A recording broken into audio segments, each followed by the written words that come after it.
Hey, what's going on, everyone? Wanted to share with you a practice that I do the end of every month. So I am reflecting on what I learned from March and those beautiful 31 days in 2022. So here it goes. So, number one, you get to choose whoever you want to be. Anything is possible when you come from nothing. Something that I'm learning from the Landmarks Team Management Leadership Program, and how I'm constantly evolving. And, you know, it's just interesting to see that our words create who we are. So just being mindful of that. Number two, not being afraid of discomfort, but actually inviting it into my life. The best things in life comes from it being a bit uncomfortable. So this quarter, I'm taking on a lot of responsibilities on in outside of work as well, and it's been paying off dividends in me growing and evolving and just being a different person than how I normally is, which is seeking validation. So I'm much more confident in myself and no longer need as much validation as I used to. So that's been a real treat. Number three, recovery.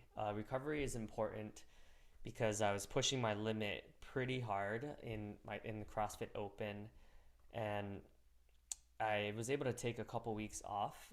So now I'm stronger than I've ever been. So just giving myself space to heal feels nice. Number four, not to rush the process. We have an ENFP book that we're launching this year, and we've noticing that just enjoying what we have is the key to being happy. Number five, just how much I love reading biographies. Just a real treat to get to know people and understand the depth of someone's thinking. Um, if you haven't read a Will Smith biography yet, that was amazing. I would highly recommend it. It's very introspective, and he's also an ENFP, so might be a little bit biased. But if you are an ENFP, definitely read that book.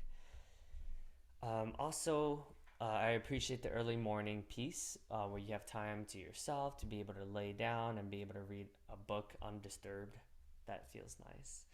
Number six, less is more. My financial advisor gave me some good advice. Like, why do I have so many checking accounts? It's just funny how we tend to overcomplicate things, and it feels good to bring back integrity back into our lives by, balancing our checkbook, managing our finances, etc.